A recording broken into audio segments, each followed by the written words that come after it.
नमस्कार दोस्तों, growth capital channel में आपका स्वागत है। दोस्तों, बजट आने वाला है और बजट से पहले आज हम एक सेक्टर को फिर से स्टडी करने वाले हैं। हमने 2 दिन पहले एक सेक्टर को स्टडी किया था, रेलवे सेक्टर को, और आज हम फाइनेंस सेक्टर को स्टडी करेंगे। और फाइनेंस सेक्टर में से आज हमने चुना है इरडा को। वैसे तो फाइनेंस सेक्टर में बहुत सारी कंपनियां हैं दोस्तों, मगर हमने इरडा को ही क्यों चुना?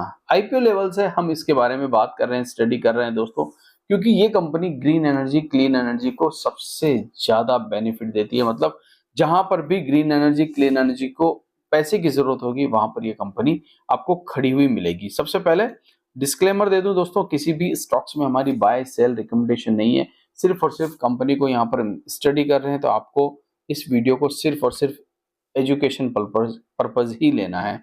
तो चलिए सबसे पहले हम बात करते हैं एडा के बारे में। मगर आज का फर्स्ट वीडियो ऑलरेडी अपलोड हो चुका है दोस्तों, तो उस वीडियो को आपको जरूर वॉच कर लेना चाहिए। मार्केट में क्या चल रहा है, देखिए कौन सी कंपनी क्या करेगी वो सारा डिपेंड करता है बाजार के ऊपर। जी हाँ, बाजार अगर ग्रीन में है दोस्तों, तो कंपनियां भी आपको ग्रीन में देखने को मिल सकती है। मगर बाजार ही अगर रेड हो गया, जी हाँ, बाजार ही अगर रेड हो गया, तो फिर कंपनियां भी रेड होती हुई नजर आएगी। तो ये चीजें चलती है, तो उस वीडियो को जरूर वॉच कर लेना। अब बात करते हैं दोस्तों एडा की। अगर मैं कहूं किसी भी कंपनी को फंड की जरूरत है, जी हाँ, किसी भी कंपनी को फंड की जरूरत है जो ग्रीन एनर्जी पे काम करती है, तो उस वो सीधा आती है कहां पर? इरडा के पास। जी हाँ, वो सीधा इरडा के पास आती है और इरडा उसको फंड मुहैया कराता है दोस्तों। ये इरडा का काम है। बस आपको ये समझ लेना है कि यही इरडा का काम है। और आपको सबसे बड़ी हैरानी ये होगी, 25 साल के लिए 25 ईयर के लिए ये फंड देता है। और प्रोजेक्ट का 90%, जी हाँ 90%, मान लीजिए कोई प्रोजेक्ट है 1000 करोड़ का, तो 90% तो अकेला ही ये फंड कर देगा। इसका मतलब ये है कि इसके मुकाबले में फिलहाल ग्रीन एनर्जी में कोई कंपनी सामने नजर नहीं आ रही है जो इतना बड़ा इस लेवल पर काम करती है। चलिए, ये तो होगी दोस्तों बात कि ग्रीन एनर्जी पे कंपनी काम करती है, मगर इसके लेवल का काम और भी कोई कंपनियां अपने सेक्टर में करती है क्या? तो सबसे पहले आपको पता ही होगा दोस्तों, वैसे तो मैं कई बार बात कर चुका हूं, IRFC, PFC power finance corporation, REC, ये भी एक ऐसी कंपनी है जो फाइनेंशियली काम करती है। जो रेलवे के अंदर आईआरएफसी है, तो पावर के अंदर जो सभी पावर कंपनियों को फाइनेंस करती है, पीएफसी और आरईसी। साथ ही साथ आपको पता ही एडा तो है ही ग्रीन एनर्जी। आईएफसीआई भी एक कंपनी है दोस्तों, जिसके ऊपर हम पहले भी स्टडी कर चुके हैं। और टूरिज्म सेक्टर में टूरिज्म फाइनेंस कॉर्पोरेशन, हालांकि ये कंपनियां अलग अलग सेक्टर में काम करती है। मगर अगर मैं सिर्फ बात करूं एडा के बारे में, जी हाँ, क्योंकि हम एडा को आज ले रहे हैं दोस्तों, तो एडा की बात करना तो जरूरी ही होगा। तो अगर मैं बात करूं सिर्फ एडा के बारे में, तो एडा दोस्तों अभी अगर इस समय देखेंगे, इसके रिजल्ट के बारे में बात करेंगे कि रिजल्ट कैसे आ रहे हैं कंपनी के। तो सबसे पहले रेवेन्यू की अगर मैं बात करूं, तो रेवेन्यू जो है कंपनी का सितंबर क्वार्टर में 1630 करोड़ रुपए निकल के आया था। साथ ही साथ अगर खर्चे की बात करें यहाँ पर, तो खर्चे भी अच्छे खासे हुए थे, 131 करोड़ के खर्चे हुए थे। और अगर मैं प्रॉफिट की बात करूं, तो 460 करोड़ का प्रॉफिट आया था, जो कि एक अच्छा प्रॉफिट माना जाएगा कंपनी के इस समय। और अगर हम बात करें ईयरली, ईयरली कैसे रिजल्ट आ रहे हैं एडा के, तो एडा के रिजल्ट आप देखेंगे टीटीएम बेसिस पे 5,784 करोड़ का कंपनी प्रॉफिट दिखा रही, सॉरी रेवेन्यू दिखा रही है। और अगर मान लीजिए इतना बड़ा रेवेन्यू दिखा रही है, तो कितना प्रॉफिट दिखा रही होगी? तो 1801 करोड़ का टीटीएम बेसिस पे ये कंपनी प्रॉफिट दिखा रही है। और ईपीएस 5.38 का दिखा रही है। मतलब एक अच्छा प्रॉफिट जो है कंपनी बता रही है कि हम इतना अच्छा प्रॉफिट लेके आ सकते हैं। वहीं अगर हम बात करें शेयर होल्डिंग पैटर्न के बारे में, देखिए बात तो यहाँ पर शेयर होल्डिंग पैटर्न की करना भी जरूरी होगा दोस्तों। सरकारी कंपनी है। एफआईआईज की अगर मैं बात करूं दोस्तों, तो एफआईआईज यहाँ पे प्रमोटर की बात करूं तो 75% है, एफआईआईज 2% के आसपास है।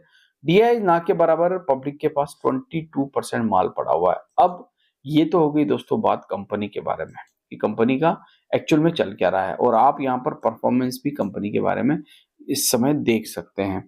मगर आगे क्या?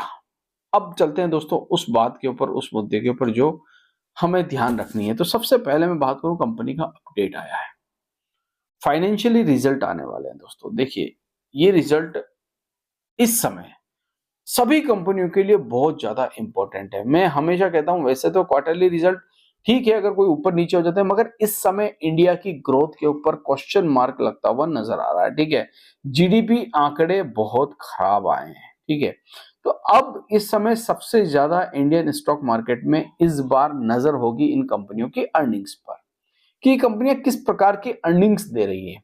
क्यों?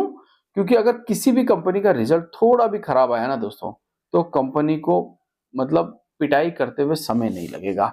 उस कंपनी को पिटाई किया जाएगा मार्केट के अंदर, और फिर वो, आप जानते हैं जब पिटाई होती है तो क्या हालत होती है।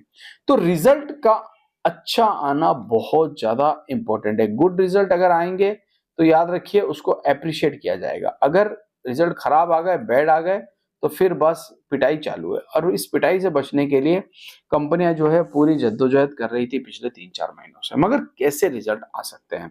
तो सबसे पहले एक अपडेट दिया है किसने? इरडा ने। क्या अपडेट दिया है?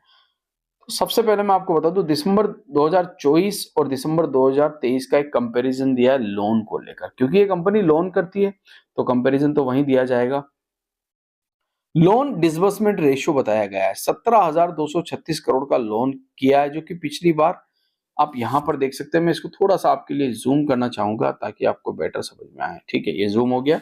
तो अब मैं बता दूं आपको, ये जो लोन डिसबर्समेंट है, यहाँ पर 17,236 करोड़ का लोन डिसबर्समेंट हुआ है, जो कि 2023 में 12,220 करोड़ का था। इसका मतलब ग्रोथ 41% की निकल के आ रही है, जो कि इस कंपनी के लिए बहुत अच्छी बात है।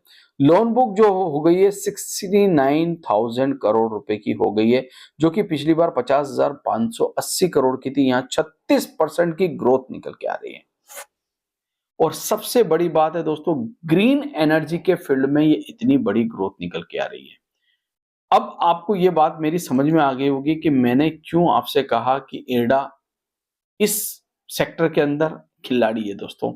अभी बोर्ड मीटिंग और मीटिंग जो है वो 9 जनवरी को रखी गई है दोस्तों, और 9 जनवरी के आसपास इसके रिजल्ट भी आ जाएंगे। ये बहुत अच्छी बात है। एक्सचेंज में इस चीज को फाइलिंग कर दिया गया है, ये इरडा ने बताया है। तो यहां पर मैं लौटता हूं फिर से अपने मुद्दे के ऊपर। यहां पर हम इरडा के बारे में जो बात कर रहे थे, आपको एक चीज तो समझ में आ गई होगी, इस कंपनी का बिजनेस अगर आपको समझ में आ गया, देखिए मैं हमेशा कहता हूं, अगर आप किसी बिजनेस के बारे में समझ गए ना, तो आपका स्टॉक सिलेक्शन जो है वो बहुत अच्छा हो जाएगा। अगर आप बिजनेस के बारे में नहीं जानते, ऐसे ही रैंडमली किसी स्टॉक में आप किसी के कहने पर कुछ भी कर लेंगे, तो वो बहुत बड़ी दिक्कत आपके सामने आ सकती है। और स्टॉक मार्केट में अधिकतर लोग लॉस इसी वजह से करते हैं कि वो बिजनेस को नहीं समझ पाते। वो सिर्फ और सिर्फ जाते हैं, स्टॉक के बारे में सोचते हैं, ठीक है ये अच्छा है, ये कम प्राइस में मिल रहा है, ये पेनी है, ये मिड कैप है, ये स्मॉल कैप है, और उसको उठा लेते हैं। ये सबसे बड़ी प्रॉब्लम है। अगर आपको बिजनेस के बारे में पता नहीं है दोस्तों, तो स्टॉक मार्केट आपको बहुत बड़े झटके दे सकता है। और अगर आपको बिजनेस के बारे में पता है, आपको पता है कि आने वाले समय में इस कंपनी का बिजनेस अच्छा चलेगा, तो आपका सिलेक्शन जो होगा ना वो बहुत अच्छा हो सकता है। तो ये बात थी दोस्तों। मुझे लगता है कि आने वाले समय में हमें इस कंपनी के रिजल्ट देखने को मिलेंगे, और अच्छे रिजल्ट आएंगे तो मार्केट भी इसको अप्रिशिएट जरूर करेगा दोस्तों।